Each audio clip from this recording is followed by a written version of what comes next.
हमारा वीडियो का टॉपिक है उसमें हमने डिस्कस करना है चैप्टर 9 के अंदर लॉ ऑफ मैथ सेक्शन। तो सबसे पहले हम ये देख लेते हैं कि हमारे पास ना लॉ ऑफ मैथ सेक्शन जो है वो डिस्कवर किस तरह हुआ था और इसका जो है वो इंट्रोडक्शन क्या है कि हमारे पास लॉ ऑफ मैथ सेक्शन जो है वो होता क्या है। तो हमारे पास जो लॉ ऑफ मैथ सेक्शन है वो उसकी डिस्कवरी की थी दो साइंटिस्ट थे, गुलबर्ग एंड वेग। उन्होंने ये डिस्कवर किया था 1869 में, ठीक है। और इसकी हमारे पास डेफिनेशन क्या आती है, the rate at which a substance reacts is directly proportional to its active mass and the rate of reaction is directly proportional to the product of active masses of reacting substances. Law of mass section ये होता है कि हम जिस rate के ऊपर हमारा जो रिएक्शन है वो चल रहा होता है, वो रेट क्या होता है, वो हमारे पास जो है डायरेक्टली प्रोपोर्शनल होता है एक्टिव मैस के। अब एक्टिव मैस क्या चीज होती है, बेसिकली हमारे पास ना जो रिएक्टेंट्स और प्रोडक्ट्स होते हैं ना, उनकी जो हम कंसंट्रेशन यूज करते हैं ना अपने रिएक्शन में, कुछ कंसंट्रेशन जो है वो रिएक्शन में पार्टिसिपेट नहीं करती, लेकिन कुछ जो कंसंट्रेशन है वो रिएक्शन में पार्टिसिपेट करती है। जो कंसंट्रेशन यानी रिएक्शन में पार्टिसिपेट करती है ना, उससे हम एक्टिव मैस का नाम देते हैं, ठीक है। यानी जो मैस एक्टिव है रिएक्टेंट्स का या प्रोडक्ट्स का।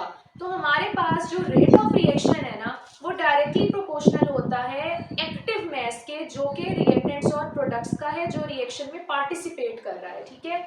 और हमारे पास जो रेट ऑफ रिएक्शन है वो अगर प्रोडक्ट दिया हुआ है, यानी कि अगर हम दोनों के केस में देखें तो हमारे पास जो अगर यानी रिएक्टेंट्स हमारे पास ना एक से ज्यादा रिएक्टेंट है, तो फिर हमारे पास जो रेट ऑफ रिएक्शन है वो किसके डायरेक्टली प्रोपोर्शनल होगा, एक्टिव मैसेज के प्रोडक्ट के डायरेक्टली प्रोपोर्शनल होगा, क्योंकि एक से ज्यादा रिएक्टेंट्स आ गए ना, ठीक है। तो हमारे पास लॉ ऑफ मैथ सेक्शन जो है वो इस तरह होता है, यानी ये लॉ हमारे पास गुलबर्ग और वेग ने दिया था कि जब भी हमारे पास हम रिएक्शन का रेट देखेंगे तो वो डायरेक्टली प्रोपोर्शनल होगा रिएक्टिंग सब्सटेंसेस के एक्टिव मैसेज के प्रोडक्ट के, ठीक है। तो ये हमारे पास इसकी डेफिनेशन है। नेक्स्ट अब हम बात कर लेते हैं मैथमेटिकल एक्सप्लेनेशन की, कि हमारे पास ना अगर हम इसको डिराइव करें ना इस लॉ को, तो वो हम किस तरह करेंगे, ठीक है। तो अब हमारे पास ना मैथमेटिकल एक्सप्लेनेशंस दो तरह से दी हुई हैं।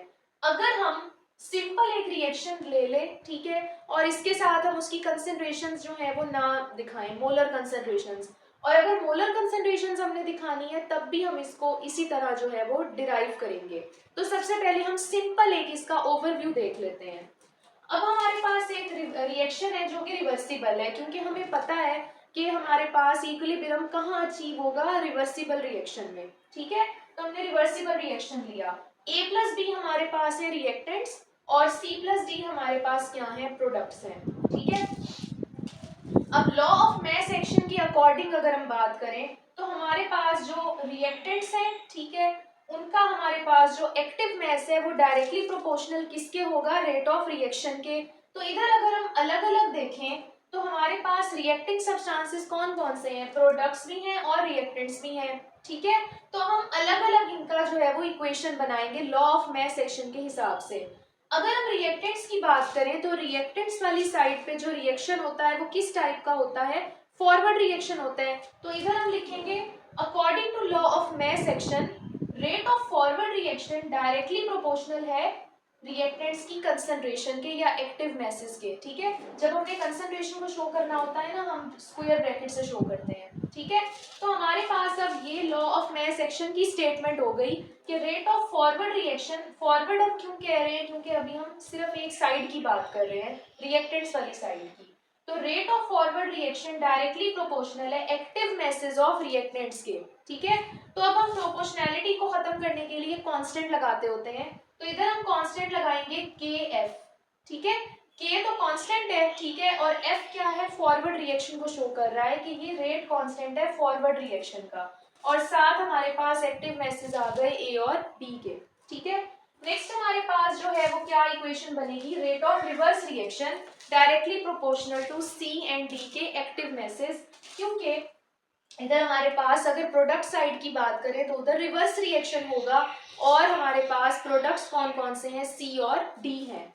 तो इनका हमारे पास इक्वेशन क्या बनेगी, कांस्टेंट जब हम लगाएंगे तो के आर, आर हमने क्यों लिखा, क्योंकि रिवर्स रिएक्शन की बात है, तो के आर सी इंटू डी, ठीक है।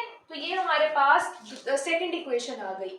अब हमारे पास अगर हम इक्विलिब्रियम की बात करें तो इक्विलिब्रियम में हमें पता है कि क्या होता है, rate of forward reaction equal होता है रेट ऑफ रिवर्स रिएक्शन के। तो इसका मतलब ये दोनों इक्वेशंस आपस में बराबर हो सकती हैं ना, तो हम इन दोनों को इक्वल एक दूसरे के लिख लेंगे। ठीक है, अब हम कांस्टेंट्स को अलग कर लेंगे और कंसंट्रेशंस को अलग कर लेंगे। तो हमारे पास क्या आएगा, KF/KR is equal to CD/AB। ठीक है, इनकी कंसंट्रेशंस। अब हमारे पास जो KF/KR है वो एक और कांस्टेंट के बराबर होगा जिसे हम क्या कह रहे हैं, KC। ठीक है, ये हमारा क्या है, इक्विलिब्रियम कांस्टेंट है। ठीक है, जो KF/KR के बराबर है। तो हमारे पास अब ये इक्वेशन ये वाली किस तरह बन जाएगी, KF/KR की जगह हम KC लिख देंगे और बाकी ये वाली इक्वेशन वैसी की वैसे रहेगी। ठीक है, तो ये हमारे पास जो इक्वेशन है ना वो हमारे पास आ जाती है रेट इक्वेशन, अगर हम इसको केमिकल रिएक्शन के हिसाब से देखें तो। ठीक है, ये हमारे पास है rate equation according to law of mass action. ठीक है, तो अगर हमने किसी भी केमिकल रिएक्शन के अंदर रेट फाइंड आउट करना है या इक्विलिब्रियम कांस्टेंट फाइंड आउट करना है तो हम इस इक्वेशन को यूज करके फाइंड आउट कर सकते हैं। या अगर हमने कंसंट्रेशंस फाइंड आउट करनी है, जैसे हमें एक क्वेश्चन दिया हुआ है और हमें कहा हुआ है कि ना रिएक्टेंट्स की कंसंट्रेशन इतनी है, इक्विलिब्रियम कांस्टेंट इतनी इसकी वैल्यू है, तो आप प्रोडक्ट्स की कंसंट्रेशन फाइंड आउट करो।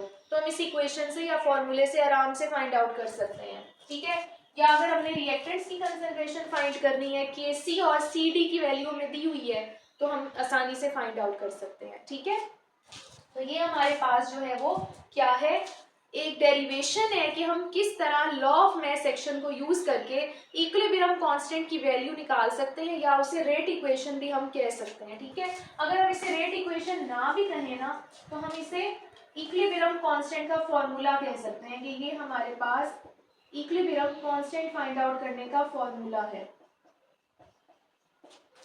ठीक है, अब हम सेकंड तरह से इसको देखते हैं कि अगर हमने ना मोलर कंसंट्रेशंस भी साथ लिखी होती तो हमारे पास ये यानी डेरिवेशन किस तरह बनती। तो in terms of molar concentration अगर हम देखें तो फिर हमारे पास लॉ ऑफ मैस एक्शन की डेफिनेशन क्या बनेगी, the rate of chemical reaction is directly proportional to the product of molar concentration of its reactants raised to the power equal to their number of moles in the balanced chemical equation। कि हमारे पास ना जब भी rate of chemical reaction को हम molar concentration के हिसाब से देखेंगे ना तो वो डायरेक्टली प्रोपोर्शनल होगा मोलर कंसंट्रेशन के प्रोडक्ट के। ठीक है, और उनको हमने शो किस तरह करवाया होगा मोलर कंसंट्रेशंस को, कि हम हर रिएक्टेंट के ऊपर मोलर कंसंट्रेशन को पावर की फॉर्म में लिखेंगे। ठीक है, अभी मैं डेरिवेशन लिखूंगी ना फिर आपको समझ आएगी कि हम रिएक्टेंट्स के ऊपर जब भी कंसंट्रेशंस को दिखाएंगे तो हम उसको पावर की फॉर्म में शो करेंगे। ठीक है, जैसे हम पावर नहीं लिखते, जैसे हम x के ऊपर अगर हमने 2 लिखा हुआ है तो ये x की पावर है। ठीक है, हमने मैथ में पढ़ा होगा ना, तो हमारे पास इसी तरह रिएक्टेंट्स के ऊपर भी हम मोलर कंसंट्रेशंस को पावर की फॉर्म में लिख देते हैं और वो किसके बराबर होती है, नंबर ऑफ मोल्स के बराबर जो हमने रिएक्शन में यूज किए होते हैं। ठीक है, तो हमारे पास जो रिएक्टेंट्स हैं उनकी जो मोलर कंसंट्रेशंस हैं वो हम किस तरह इक्वेशन में शो करेंगे, हमने उन्हें पावर की फॉर्म में लिखा होगा और पावर का नंबर क्या होगा, वो नंबर जो हमने रिएक्शन के अंदर केमिकल इक्वेशन में शो करवाया है। यानी जितनी कंसंट्रेशन केमिकल इक्वेशन में हमने लिखी है उतनी कंसंट्रेशन हम रिएक्टेंट्स के ऊपर पावर की सूरत में शो करवाएंगे और वो मोलर कंसंट्रेशन किसके बराबर होगी, डायरेक्टली प्रोपोर्शनल होगी रेट ऑफ रिएक्शन के बराबर होगी। ठीक है, तो लॉ ऑफ मैस एक्शन एक तो एक्टिव मैसेज की बात करता है कि अगर हमने सिंपल एक रिएक्शन लिखा हुआ है, कंसंट्रेशंस को नहीं शो किया हुआ, तो तब rate of reaction reacting substances के एक्टिव मैसेज के प्रोडक्ट के बराबर होगा।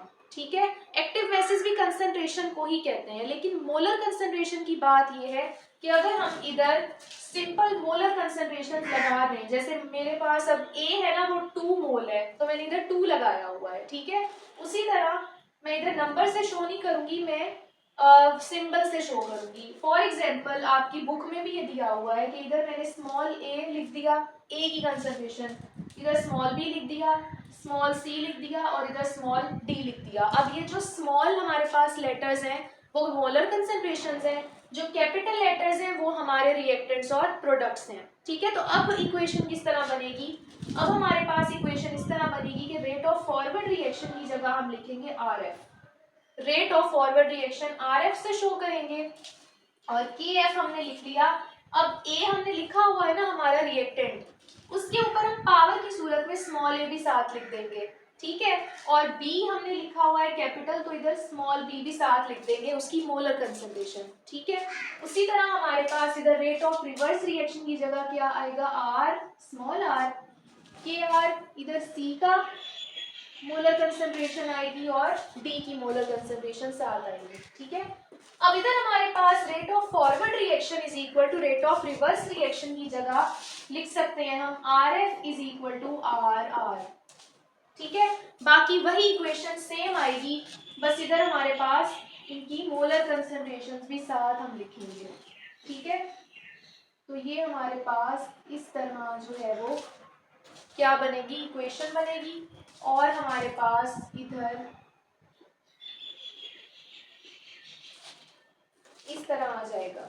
ठीक है, सेम वही डेरिवेशन है, बस हमने क्या करना है, हमने ना इस चीज को ना बस रिएक्टेंट्स के साथ मोलर कंसंट्रेशंस जो है वो लगा देनी है। अगर मोलर कंसंट्रेशन नहीं है तब हमारे पास इक्वेशन इस तरह होगी, यानी ये हटा के, और जब हमारे पास मोलर कंसंट्रेशंस हमारे इक्वेशन में दी हुई है बैलेंस्ड केमिकल इक्वेशन में, तब हम जो फॉर्मूला है वो इस तरह लिखेंगे। ठीक है, तो लॉ ऑफ मैस सेक्शन से हम ये पता कर सकते हैं कि हमारा रेट ऑफ रिएक्शन जो है वो किस तरह है, और इक्विलिब्रियम कांस्टेंट भी हम फाइंड आउट कर सकते हैं कि हमारे पास जो इक्विलिब्रियम है वो रिएक्शन में कब आएगा, उसकी वैल्यू कितनी है।